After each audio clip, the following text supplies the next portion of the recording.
အလားတရားကိုမှတ်လို့ပြုလိုက်တဲ့အိမ်ထောင်ရေးဟာတေချာပေါက်90ရာခိုင်နှုန်းလောက်တော့မားနေပါပြီအမျိုးသမီးတို့ရေတေချာနာထောင်လောကကြီးမှာလေ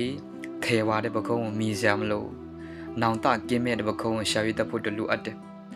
တတိသားသမီးကိုရှာစရာမလိုတတိပြတောင်ကြိုးစားနေတဲ့လူကိုတော့ရှာရတတ်ဖို့ရမတန်အရေးကြီးလူဘဝမှာအဓိကအရေးပါအရာရောက်တဲ့ယူသားမှုကိုတော့မြင်မရှိဖို့လိုအပ်တယ်မင်းကသာယူသားမယ်ဆိုလို့ရှင်မင်းဘဝထဲမှာရှိတဲ့မယူသားတဲ့လူတွေကသူတို့အတိတရားနဲ့သူတို့ဝေဆုံးတနေရာကိုသူတို့ထွက်သွားလိမ့်မယ်အဝေဆုံးတနေရာမှာရှိတဲ့ယူသားတဲ့လူတွေဟာလည်းသူတို့အတိတရားနဲ့သူတို့မင်းဘဝထဲကိုဝင်လာလိမ့်မယ်အဲ့တော့မင်းမှာယူသားဖို့လိုအပ်တယ်ယောက်ျားတို့ရဲ့ရုပ်ရည်ဟာဘာကိုပြောတာတုံးဆိုလို့ရှင်သူ့မှာဘာအသက်ပညာတွင်ချီထားနေပြီလေသူ့ရဲ့တန်တာမှာဘလောက်ထိအတိညာတရားတွင်ကြွယ်ဝကြီးမားနေပြီလေဒါကိုကြည့်ပြီးတော့မှချောတယ်မချောဘူးဆိုတော့ဆုံးဖြတ်ရမှာခဏခေတ်မင်းကလေးကဒါကိုနားမလဲကြဘူးမင်းအင်ထောင်ကြပြီးတဲ့နောက်ပိုင်းမှာမင်းယောက်ျားဘလောက်ထိချောတယ်လေလားတယ်လေဆိုတော့ဘယ်သူမှမကြည့်ဘူးမင်းယောက်ျားမင်းအပေါ်ဘလောက်ထိတာဝန်ကျေပုံမှုရှိတယ်လေမင်းကိုဘယ်အတိုင်းအတာထိကာကွယ်ပေးနိုင်တယ်လေဒါကိုကြည့်ပြီးတော့မှမင်းပြုတ်လိုက်တဲ့အင်ထောင်ရေးအပေါ်မှာ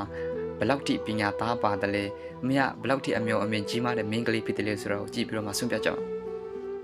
ခဏခေတ်အလားတရားတစ်ခုတည်နေဘာမှလုပ်လို့မရတော့တဲ့ခေတ်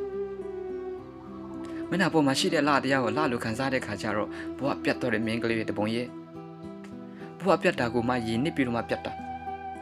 ရည်နစ်တာကိုမှရည်နစ်တဲ့နေရာမှာနစ်ရင်ခံတာတယ်ဆိုပေမဲ့ရည်သိမ့်တဲ့နေရာမှာနစ်ရင်ပြောစရာစကားမရှိတော့အခုနစ်နေတဲ့နေရာကရည်သိမ့်တဲ့နေရာမှာနစ်နေကြအဲ့တော့အမျိုးသမီးတို့ရေအလားတရားတအားကြီးမမတ်နဲ့အသွေးအခေါ်ကောင်းအောင်လုပ်အသွေးအခေါ်ကောင်းမှဘဝပြောင်းမှာအသွေးအခေါ်မကောင်းရင်ဘဝဘယ်တော့မှမပြောင်းဘူးเนาะခဏတော့ဒီလောက်ပဲပေါ့နော်